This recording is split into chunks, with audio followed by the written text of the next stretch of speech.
Buenas noches a todos. Si por favor son tan amables, me confirman si pueden escuchar el audio y ver la presentación. Gracias. Vamos a dar inicio a nuestra segunda videoclase.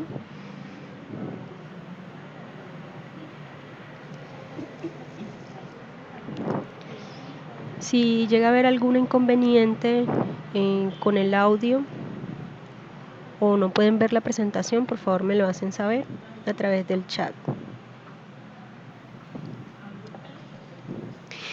Listo, entonces, de acuerdo a lo programado, hoy vamos a mirar las formas de vinculación o contratación y cómo este evento tiene incidencia en las responsabilidades que impone el Sistema General de Riesgos Laborales, en todo lo que tiene que ver con la afiliación y el pago de los aportes o la cotización a este sistema.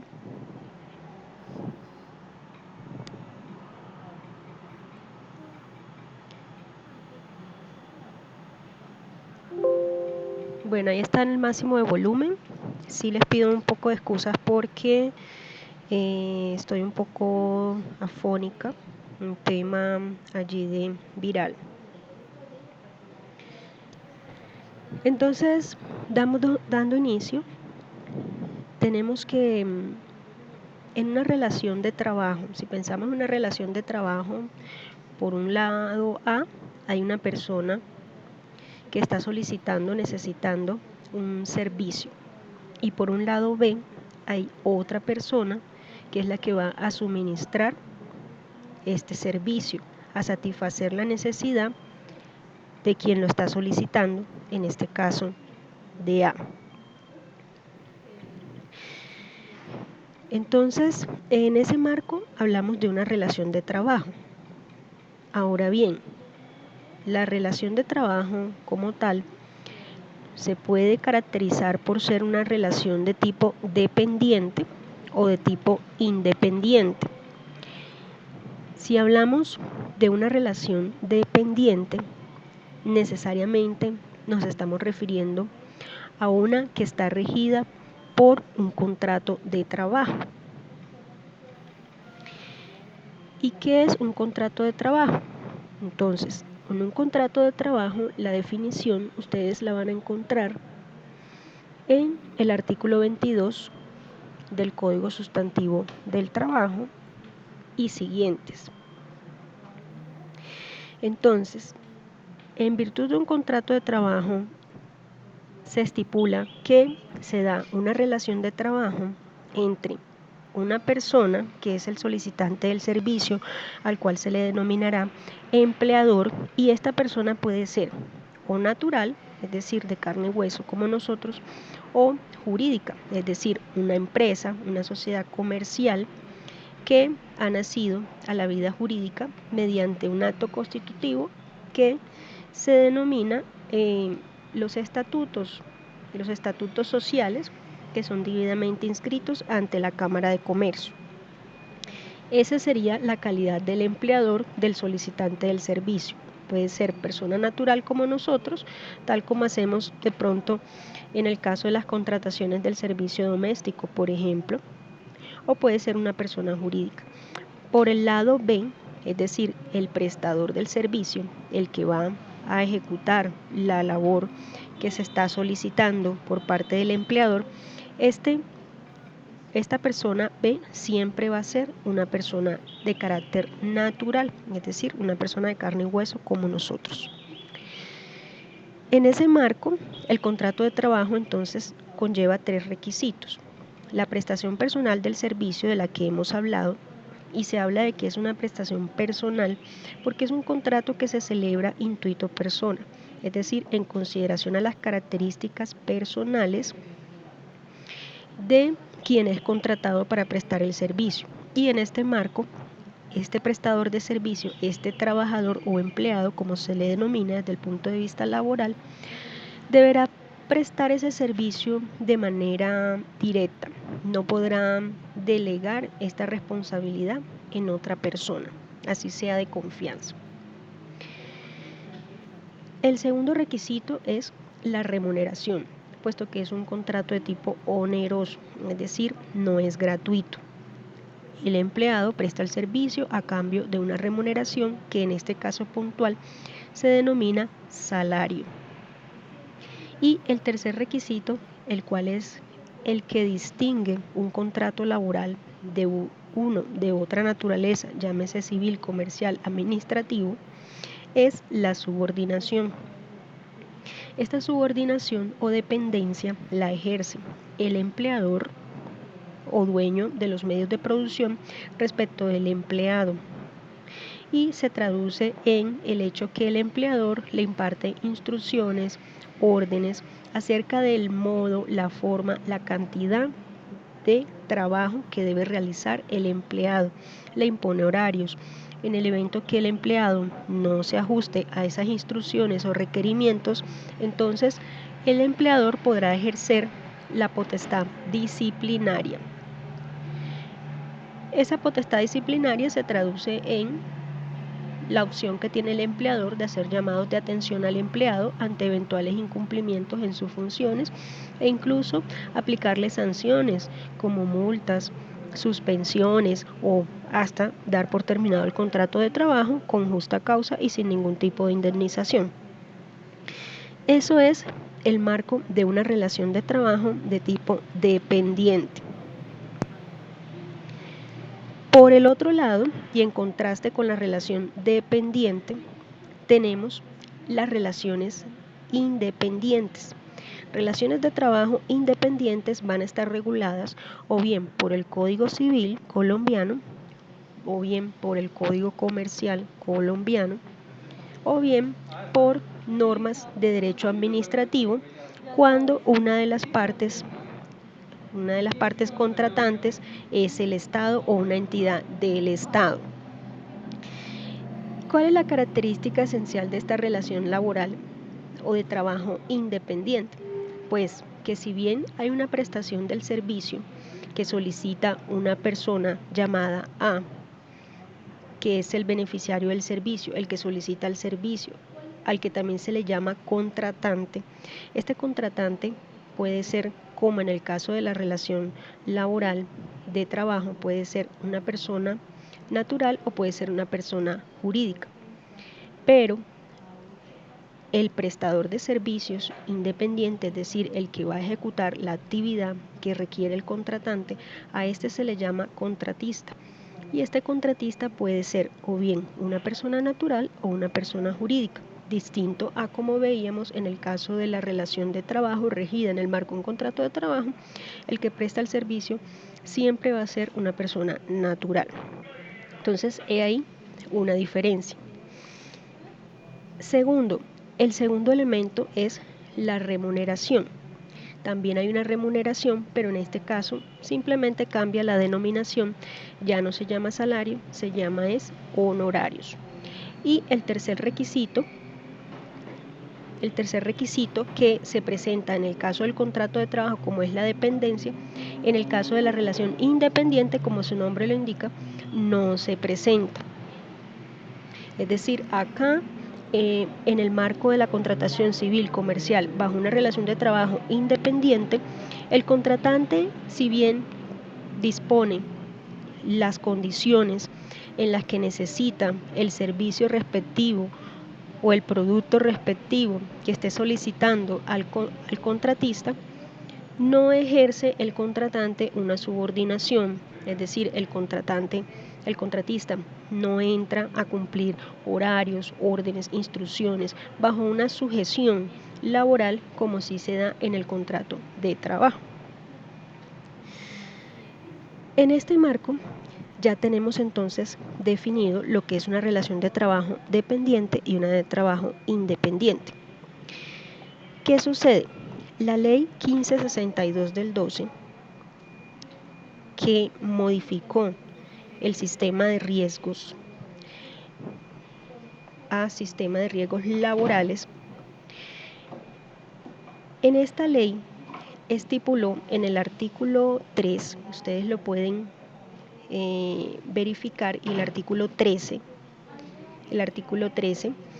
que se enlistan la obligación que hay desde el punto de vista legal de afiliar al sistema de riesgos laborales. Primero que todo, ¿qué es lo que se busca con el sistema de riesgos laborales? Amparar, proteger a los prestadores de servicio, bien sean independientes o dependientes, respecto de los riesgos que se pueden concretar o materializar en la ejecución de sus labores, de sus actividades laborales, ya sea dependientes o independientes. Entonces, de acuerdo con esta ley, en el marco de una relación laboral dependiente, la afiliación, es decir, la inscripción del empleado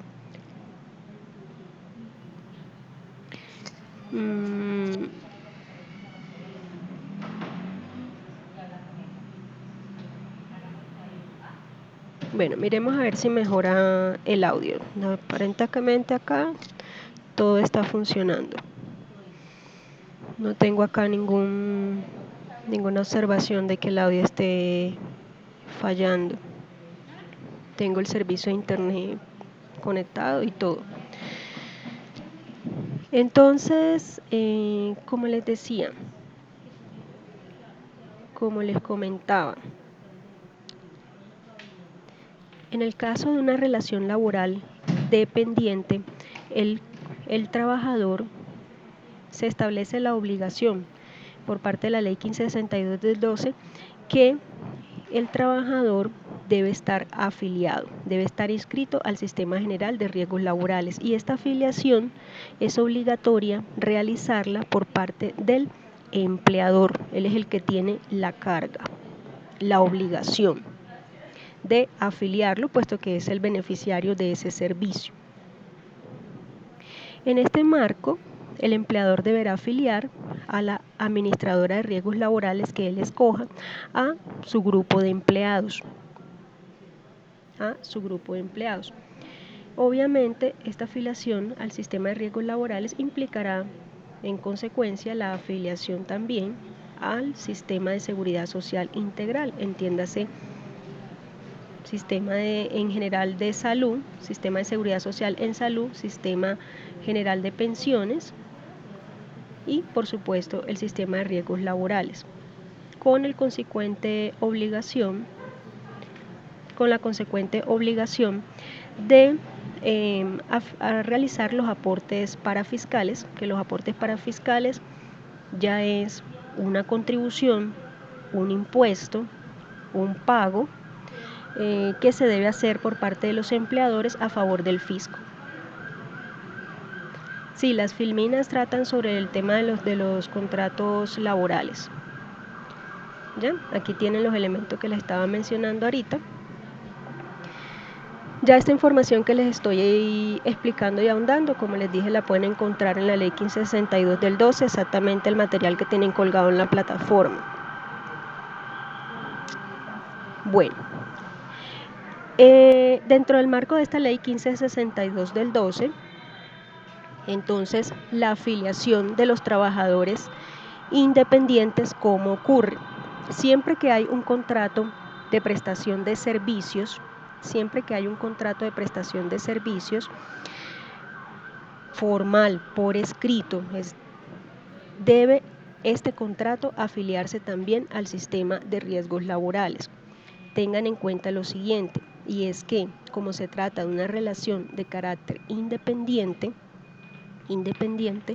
es el contratista, el prestador de servicio, quien tiene la obligación de afiliar este contrato al sistema de riesgos laborales, por lo menos en principio. No obstante, cuando se trate de los riesgos 4 y 5, como vamos a mirar ahorita un poco a continuación, cuando se trate de actividades, cuando el prestador de servicio ejecuta actividades catalogadas en los riesgos 4 y 5, el contratante va a tener la obligación de asumir el pago de las cotizaciones, teniendo en cuenta el nivel de riesgo de la actividad que esto genera y pues dado que el contratante es el que se beneficia del servicio prestado por el contratista. En las demás actividades catalogadas bajo los riesgos 1, 2 y 3, el contratista asumirá, es decir, deberá sacar de su bolsillo para cancelar el valor de la cotización al sistema de riesgos laborales. Entiéndase igualmente que esta afiliación obligatoria del contrato de prestación de servicios al sistema de riesgos laborales implica obviamente una afiliación al sistema de seguridad social integral, teniendo en cuenta que los aportes al sistema de riesgos laborales se hace a través de la planilla única. Bueno,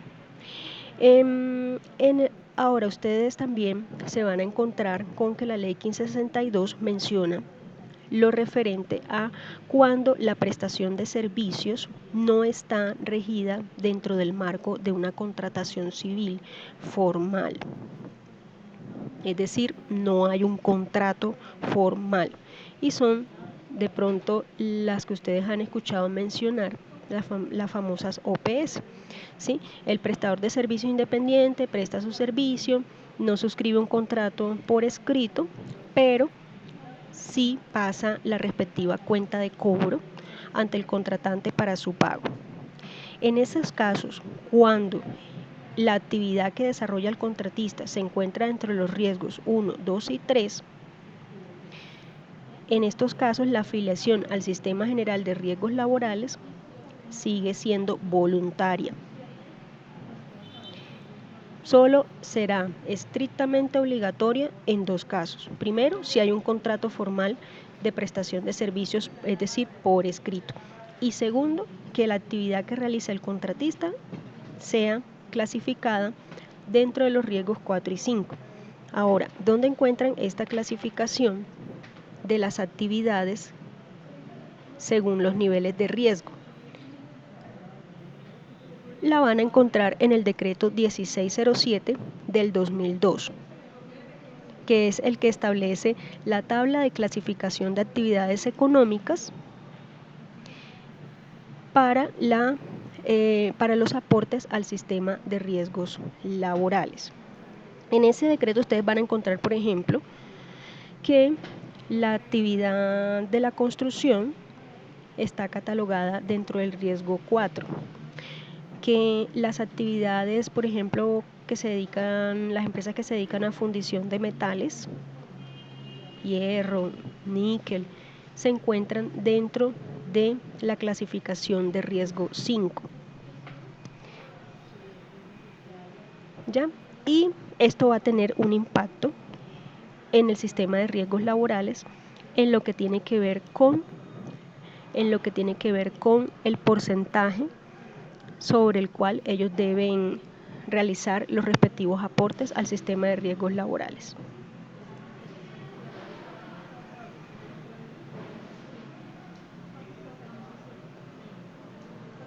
Sí, cuando se está en riesgo 4 y 5, el contratante tiene que realizar el pago de la cotización al sistema de riesgos laborales únicamente. Lo demás corre por cuenta del contratista, claro está. Bueno, en este marco también encontramos que la ley 1562 del 12 entonces deja a los trabajadores informales, les abre la puerta para que puedan afiliarse también al sistema de riesgos laborales de una manera voluntaria.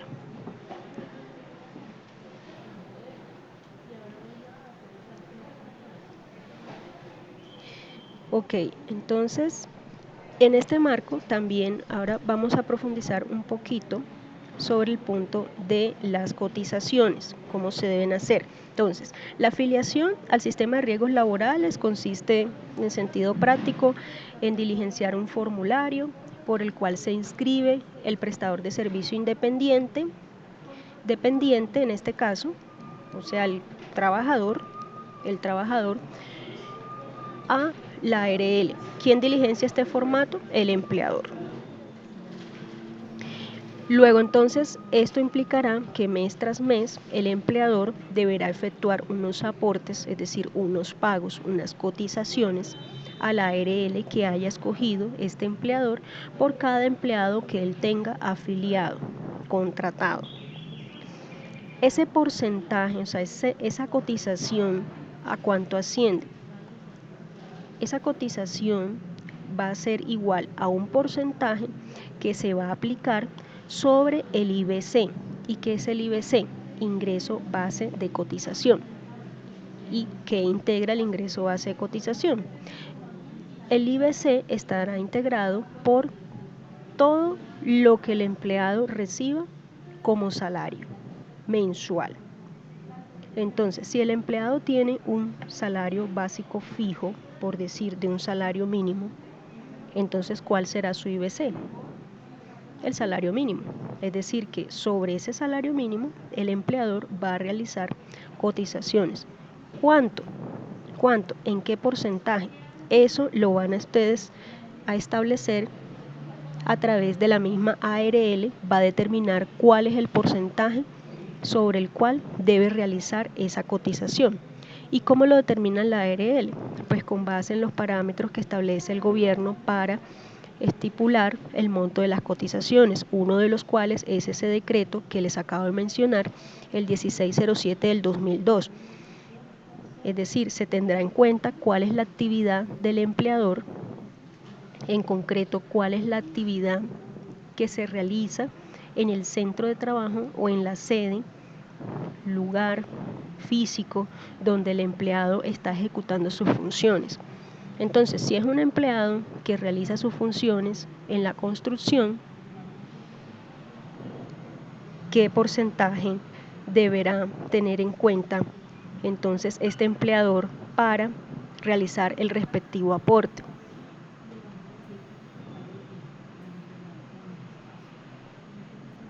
Ya lo vamos a ver. Habíamos mencionado que la construcción la podemos ubicar como una actividad que se encuentra catalogada en un riesgo 4.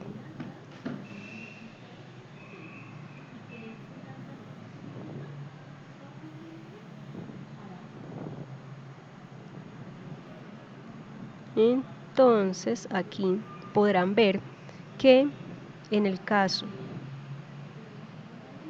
de un riesgo 4, ¿qué porcentaje deberá pagar el empleador cada mes a la ARL respectiva para un trabajador en el sector de la construcción? 4.350%. ¿Sobre qué? Sobre el IBC. Entonces, si el IBC es un salario fijo equivalente a un salario mínimo,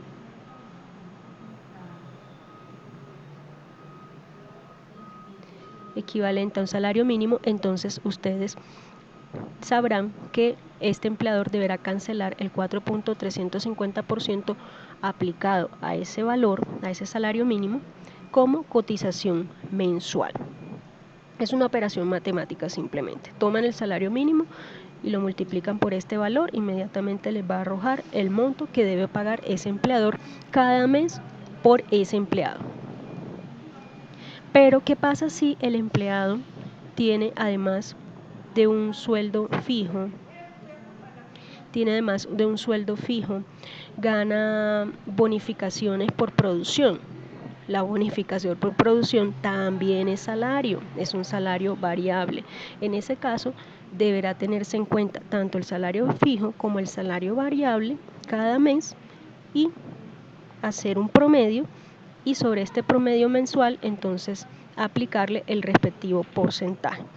Pero ya eso es un tema de liquidación de nómina y que debe realizar ya el área de nómina y de talento humano de la empresa. Pero ustedes, como conocimiento general, como especialistas, pues indicarles cómo es el tema de la actividad y de la clase de riesgo y de la cotización que se debe hacer, para que ustedes tengan un marco general, porque es competencia, ya este tema puntual de las liquidaciones y los pagos es competencia de nómina.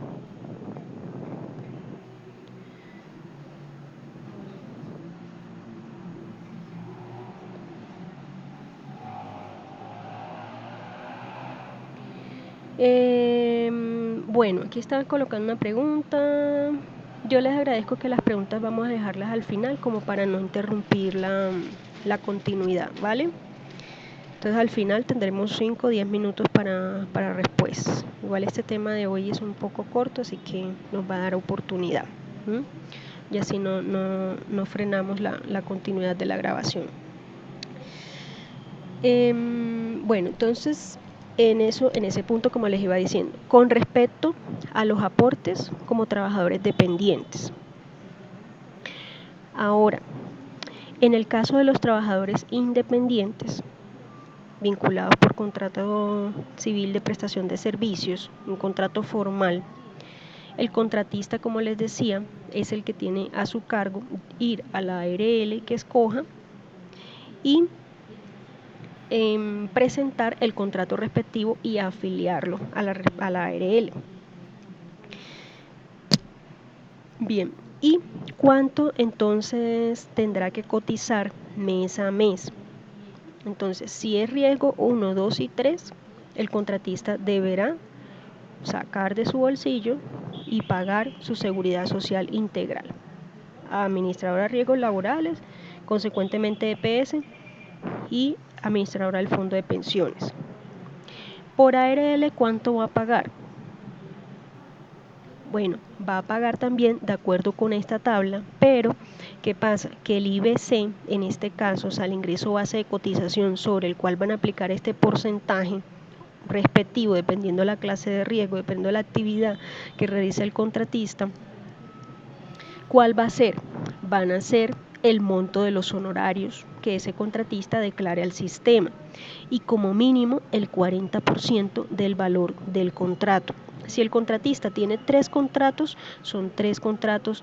Si tiene 3 contratos distintos con 3 contratantes distintos, tendrá que afiliar esos contratos, cada contrato por separado. ¿Y cuál va a ser el IBC? El ingreso base de cotización, el monto de los honorarios pactados en cada contrato o como mínimo el 40% de ese monto. Es decir, para el caso de un contrato de prestación de servicios pactado por honorarios 5 millones de pesos, ¿cuál va a ser el IBC? Mínimo, va a ser el 40% de esos 5 millones. O sea, 5 por 4, 20, es decir, sobre 2 millones de pesos tendrá que realizar las cotizaciones al sistema de riesgos laborales, mínimo. Si quiere reportar los 5 millones, lo puede hacer perfectamente. Y entonces ese mismo IBC, con ese mismo IBC aportará al sistema de riesgos laborales, al sistema en salud y al sistema en pensiones, mediante la planilla única. Recuerden que, como les dije, en el caso de los riesgos 4 y 5, cuando se trata de actividades bajo estos riesgos, entonces ya no será el contratista el que sacará de su bolsillo para cancelar mensualmente esa cotización al sistema de riesgos laborales únicamente. Porque en el caso de la pensión y la salud, eso sí tiene que pagarla siempre el contratista. Riesgos laborales 4 y 5 los paga el contratante. ¿Listo? Bien, entonces, y pues obviamente en el caso de las relaciones dependientes, como estábamos hablando ahorita de los empleados, pues los que son empleados han tenido la oportunidad de ver sus planillas y darse cuenta que en el caso de las afiliaciones a la ARL, nada le descuentan a ustedes como empleados. ¿Por qué? Porque el empleador paga la totalidad de esa cotización. Y en el caso de los aportes a EPS y a pensión, ¿qué pasa? Que el empleador paga una parte y el empleado paga otra parte. En el caso de los aportes a la EPS es el 12% sobre el IBC, o sea, sobre el salario fijo y variado, en el caso de que haya salario variado o variable. Entonces, en ese caso, el empleado paga el 4% y el empleador paga el 8% por salud. Ustedes pueden mirar en las planillas los que son empleados y ver que ahí siempre les descuentan un 4% por salud y le descuentan otro 4% que corresponde al aporte a pensión, porque en pensión es el 16%, pero el 12% paga el empleador y el 4% paga el empleado. ¿Sobre qué? Sobre el mismo salario. ¿Bien? Entonces es una seguridad social integral. Ahora, ustedes de pronto se van a poder encontrar, hay un decreto que es el decreto 2090 del 2003. En el artículo 2 de este decreto se regula lo referente a la pensión de vejez por alto riesgo, pero ya esto es dentro del marco de la pensión de vejez. Pero es posible que ustedes se vayan a encontrar con esto. ¿En qué sentido? Para aquellos trabajadores que laboran en socavones subterráneos o que están expuestos a altas temperaturas, a radiaciones ionizantes, como los de controlador aéreo, de tránsito aéreo, bomberos, ¿sí? Los vigilantes del IMPEC, son personas que por los altos riesgos que implica su actividad, el decreto 2090 del 2003 les regula la pensión de alto riesgo. Es decir, que estas personas se podrán pensionar con 55 años de edad y 700 semanas de cotización especial. Para estos trabajadores específicamente este decreto estipula el deber del empleador de cotizar un 10% adicional sobre la cotización ordinaria que debe pagar al sistema de riesgos laborales. ¿Quién paga esto? El empleador, por si de pronto en su actividad laboral llegan a tener esta novedad, entonces pues para que sepan que eso está regulado mediante esa norma. Ya lo último que les quería mostrar,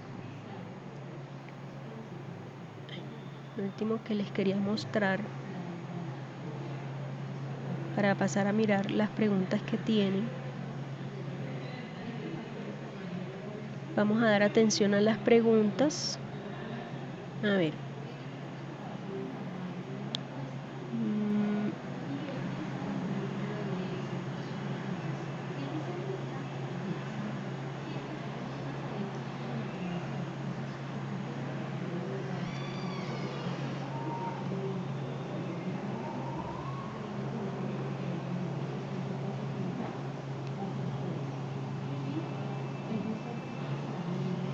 Bueno, si el contratista ya trae sus aportes ARL en una contratación de construcción,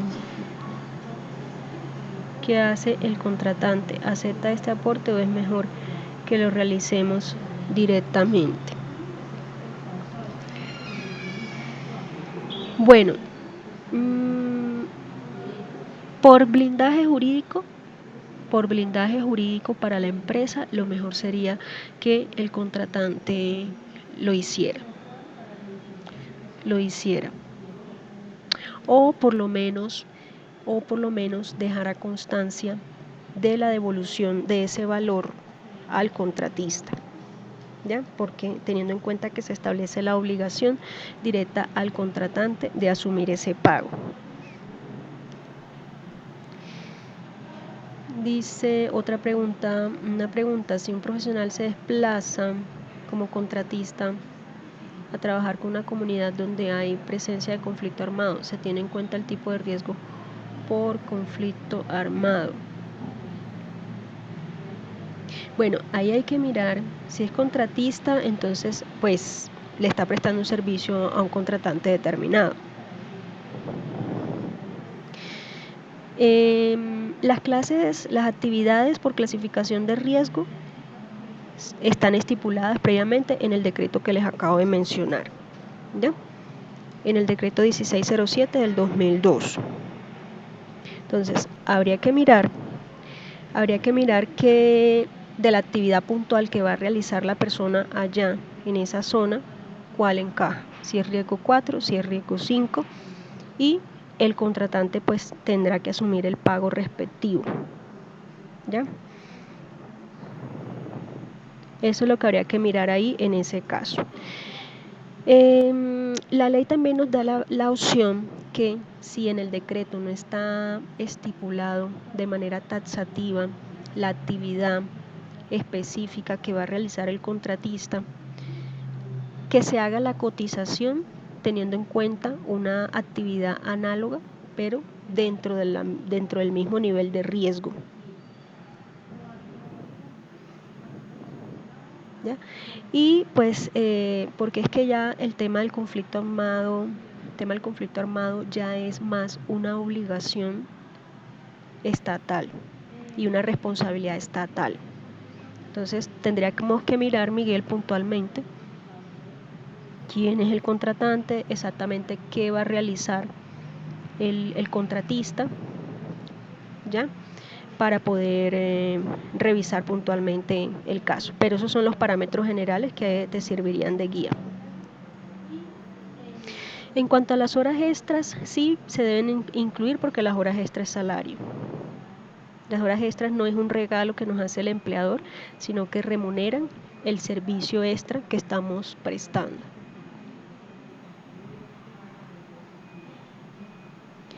Entonces, los contratistas que estén en actividades de riesgo 4 y 5 deben pagar salud, deben pagar pensión, ¿ya?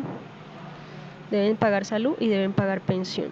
El contratante debe pagar el aporte al sistema de riesgos laborales.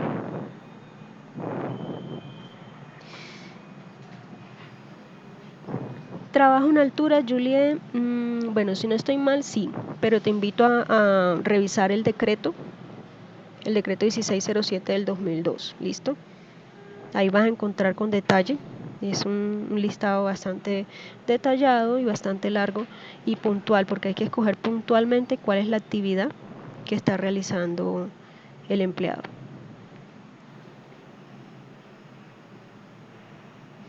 Las bonificaciones mensuales no están sujetas a la ley. Bueno, el tema de salarios es un tema jurídico, de interpretación jurídica, por ende las habilidades para ello obviamente la tenemos los abogados por nuestra formación.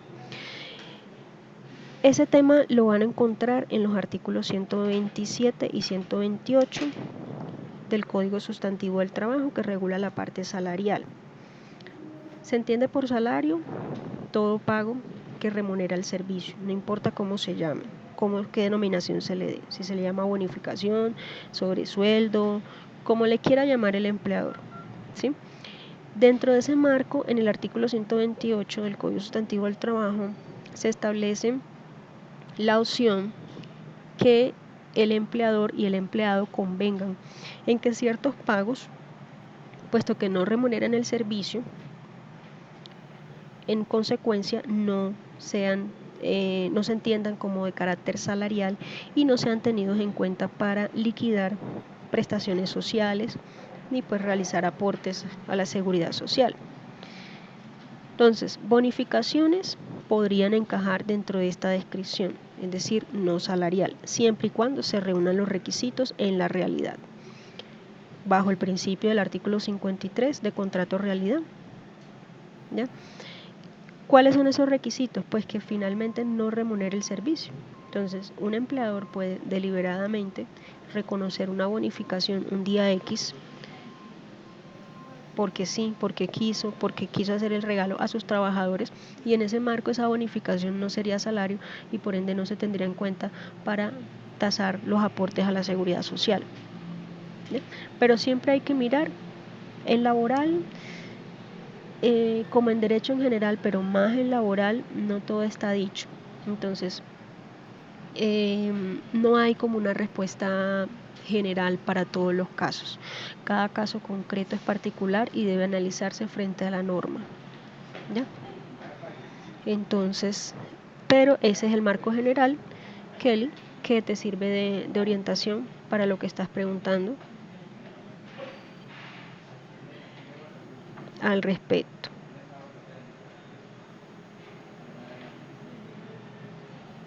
Entonces, lo otro que quería comentarles, que quería precisarles con respecto a este tema, como para que ustedes también tengan en cuenta, y es las modalidades de contratación laboral.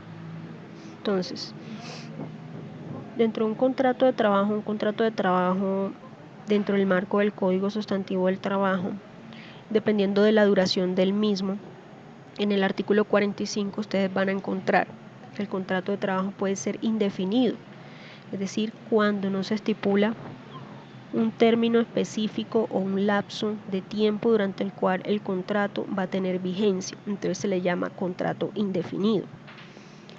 van a encontrar el contrato por la obra o labor. Este contrato va a tener como lapso de duración el tiempo durante el cual se va a realizar o ejecutar la obra o la labor para la cual se esté contratando al trabajador. Esa obra o labor puede ser, por ejemplo, la construcción de un edificio, la construcción de una casa, de un muro.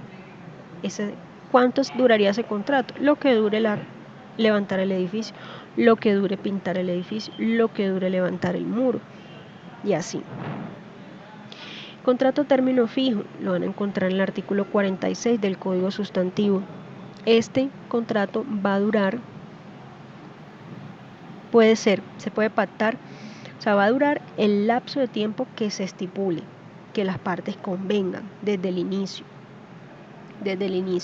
Y lo pueden hacer por un término inferior a un año, por un mes, por 2 meses, por 3 meses, por 6 meses, 7, 8, o por un año, o incluso hasta por 3 años como periodo inicial de duración del contrato.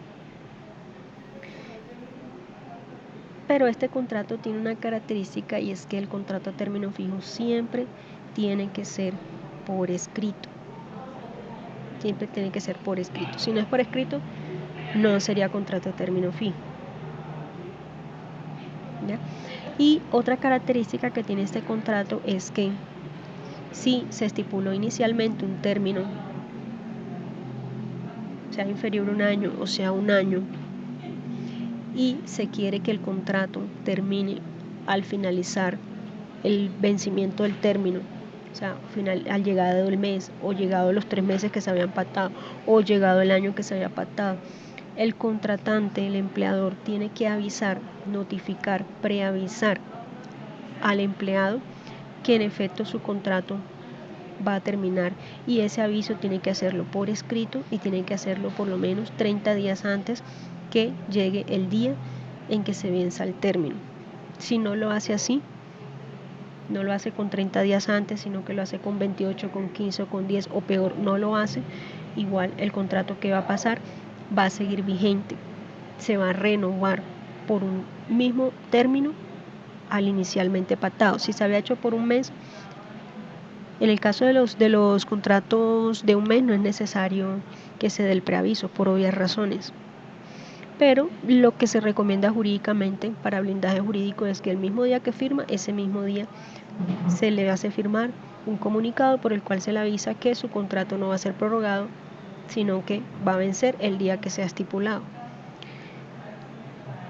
Entonces, si el contrato se hizo por 3 meses inicialmente y se me olvidó hacer el preaviso, o no lo hice con 30 días antes de llegado, de cumplido los 3 meses, entonces ese contrato se va a entender prorrogado por un periodo de otros 3 meses, renovado, y así sucesivamente. Pero a partir de la 4ª prórroga se va a entender que el contrato es por un año, y el contrato a término fijo se puede prorrogar indefinidamente por un año sin que deje de ser contrato a término fijo.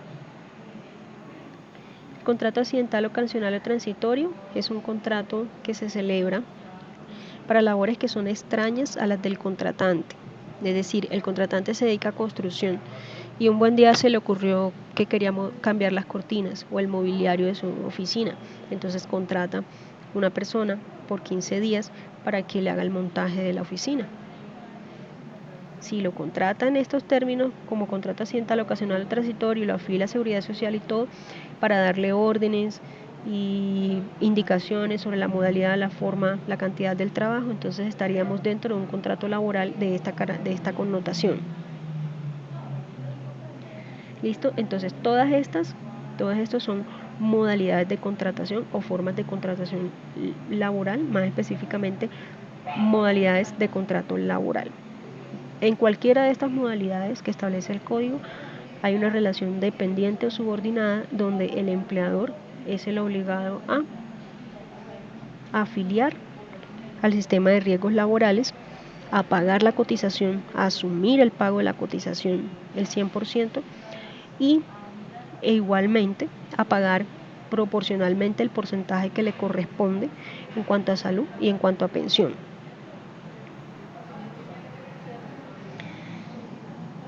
Bueno, entonces aquí Sebastián pregunta, cuando un trabajador independiente en el mes no genera ingresos por el salario mínimo y el siguiente sí, igual debe cotizar por el salario mínimo en el mes que no recibe ingresos. Bueno, si no hay ingreso, pues no hay sobre qué va a cancelar, ¿sí? Porque es sobre el valor del IBC, el porcentaje sobre el IBC. Entonces, si no hubo ingreso, en realidad no hubo ingreso, ojo, porque no se puede defraudar al sistema, ¿sí? Entonces, si no hubo ingreso, debe haber un soporte documental que así lo acredite. ¿Por qué? Porque si yo estoy declarando ante el sistema que tengo un contrato de prestación de servicios vigente en el cual pacté unos honorarios por un salario mínimo, y mientras esté ese contrato vigente, la afiliación sigue vigente y por ende se causa la obligación de cotizar. Entonces, la forma que tiene de blindarse jurídicamente para que la unidad de gestión pensional y parafiscal, que es la que hace la fiscalización del pago de las cotizaciones, la llamada UGPP, no lo persiga, no le cobre ese dinero y con los respectivos intereses moratorios, incluso imposición de sanciones como lo puede hacer, porque así está habilitada por normatividad, tendría que tener esta persona un soporte, una constancia que dé cuenta que ese mes no. Pero entonces es algo inusual porque si tengo un contrato de prestación de servicios pactado y es formal, o sea, es por escrito, y se ha pactado un valor mensual de un salario mínimo, tendría que, o sea, que el hecho de que no reciba ya es un tema que es inusual, a menos que no haya un contrato de prestación de servicios formal, que sea independiente, una prestación de servicio independiente, pero no en el marco de un contrato de prestación de servicios. Y si no se está bajo los riesgos 4 y 5, entonces, sino que está en el riesgo 1, 2 y 3, la afiliación al sistema de riesgos laborales sería facultativa, voluntaria. Pero, y en ese caso, en ese marco, pues cabe más como el caso que está exponiendo Sebastián. Tiene más sentido. En ese caso, pues si no hay ingresos, pues no tendría capacidad económica y en ese marco pues no cotizaría. Pero, como les digo, pues ojo, porque la afiliación al sistema de seguridad social integral se hace bajo el régimen contributivo. Y en el régimen contributivo, estar en el régimen contributivo implica que tengo capacidad para cotizar. Entonces, ya una vez está afiliado al régimen contributivo y si perdió la capacidad de pago, lo mejor es que proceda a la desafiliación. Y a pasar al régimen subsidiado para que se evite inconvenientes de cobro coactivo por el no pago de las cotizaciones. Bueno, y Kelly dice que para los contratos por prestación de servicios el empleador tiene derecho de exigir cumplimiento de horario. Bueno, eso era lo que yo les explicaba con respecto a la subordinación. La subordinación se da exclusivamente por ley en el marco de los contratos de trabajo, donde hay un empleado, hay un empleador. Y el empleador tiene la potestad de ejercer esa subordinación respecto del empleado. Subordinación que se traduce en el poder disciplinario, en impartir órdenes sobre la forma, modo, la cantidad de trabajo, el horario, etc. Pero entonces tenemos que tener en cuenta que si en la forma, es decir, en el papel, se pacta que la persona va a prestar un servicio de manera independiente bajo un contrato de prestación de servicios, pero en la realidad, o sea, en los hechos, en el día a día, se logra evidenciar que en efecto la persona cumple horario, cumple órdenes e instrucciones sobre la forma, cantidad, tiempo del trabajo, le hacen llamados de atención, lo llaman a descargo, incluso lo han llegado a sancionar. En la realidad se da la subordinación. Entonces, ese contrato que en la forma es de prestación de servicios independiente, en la realidad no es un contrato de prestación de servicios, sino un contrato de trabajo, aplicando el principio del artículo 53 de la Constitución Nacional. Entonces, en ese marco, el contratante sería el obligado directo a pagar toda la seguridad social integral. En el caso del sistema de riesgo, pues en su totalidad. Y en el caso del sistema de salud y pensión, pues el porcentaje que le corresponde. Pero, ojo, se requeriría una declaración vía judicial que así lo evidencie. Bueno, en el caso del consultor, es una persona independiente, entonces ya dependerá de la modalidad de contratación que tenga con sus clientes, ¿sí? En principio, el que trabaja como consultor independiente y digamos por horas y recibe un pago, si tiene contratos de prestación de servicios en virtud de esas relaciones que tiene con sus clientes, entonces cada contrato tendrá que afiliarlo a la ARL, a una ARL, a la ARL que escoja, ¿sí? Y en general el aporte que va a hacer a salud y a pensión tiene que hacerlo sobre el 40% del total de los honorarios como mínimo, del total de los honorarios que reciba por todos los contratos.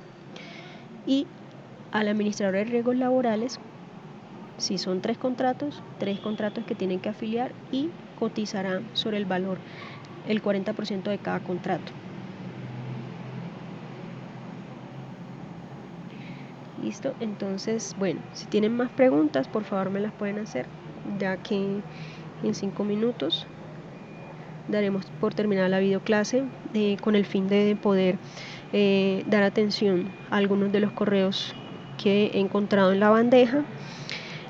Recuerden por favor que con respecto a la respuesta de correos lo haré en la medida de la mayor brevedad posible, teniendo en cuenta los horarios laborales que manejamos acá de disponibilidad en la universidad, que son de martes a viernes de 6 de la tarde a 10 de la noche.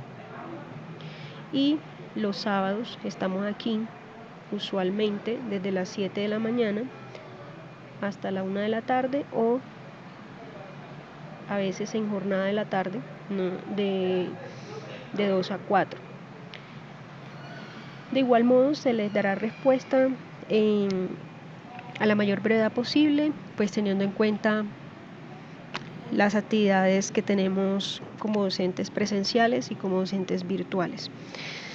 Entonces, si de pronto me escriben un domingo, muy probablemente les voy a dar respuesta hasta el día martes o miércoles, para que lo tengan en cuenta. Otro aspecto que quiero recordar, enfatizar, es que tengan en cuenta las fechas de entrega de las actividades que ya están programadas en el cronograma y que igualmente en sus correos electrónicos también les he hecho llegar. Tengan en cuenta estas fechas porque no hay aplazamientos de las actividades. Los aplazamientos en las actividades retrasan el proceso del grupo. Entonces no habrá aplazamientos de actividades. Los aplazamientos en las actividades son complejas, teniendo en cuenta que las actividades necesariamente tienen que subirlas a la plataforma para poder ser calificadas y tener validez y puedan sumarles como nota. Entonces se vence la fecha, se vence la oportunidad de subir la plataforma. No esperen por favor hasta último momento para cargar la actividad. Háganlo con tiempo suficiente, si es posible 1 día, 2 días antes, para que cualquier inconveniente técnico lo puedan solucionar, o inconvenientes personales o laborales. Entonces, entre más tiempo mejor, entre más temprano la hagan y la suban, pues mejor. Cualquier inconveniente, recuerden el correo que yo les pasé, inconvenientes técnicos, para que lo notifiquen oportunamente y puedan obtener solución. Para las personas que no pueden estar presentes, yo les he estado recordando que traten, si no pueden estar en una videoclase, ingresar lo más pronto posible a escucharla, la grabación que queda en la plataforma. Esta es la grabación oficial. Solemos tomar copia de la grabación y enviarle los respectivos links. Siempre que lo podemos hacer, lo hacemos. Siempre que está en nuestras manos hacerlo, lo hacemos y se los hacemos llegar. Pero mi recomendación es que no se confíen de esperar el link, sino que ingresen a la plataforma y logren escucharla, por si eventualmente en algún momento nos falla esta segunda grabación. Ustedes no pierdan la información. Entonces, si no hay más preguntas, yo quedaré atenta. A sus preguntas. De igual modo, si de las inquietudes que plantearon aquí les siguen surgiendo inquietudes cuando van a revisar la información, cuando revisen la información que yo les he mencionado en la respuesta a estas preguntas, a veces ustedes tienen preguntas muy generales que, como les digo, en derecho 2 más 2 no es 4. Entonces les doy los lineamientos generales que deben tener en cuenta para la temática, pero ya darles un sí o un no con la inquietud o el planteamiento general que realizan, no en todos los casos se puede. Entonces, si ustedes, al leer la documentación, la información que yo les estoy suministrando como apoyo para sus inquietudes, les surgen nuevas preguntas o logran aterrizar la pregunta concreta de su planteada, entonces me la pueden hacer llegar, que yo les daré atención respectiva. Listo, entonces damos por terminada esta videoclase y nuevamente recuerden las fechas de presentación de esta primera actividad matriz legal. Feliz noche. Entonces, por favor, pueden proceder a salir del chat para yo proceder a cerrar la grabación.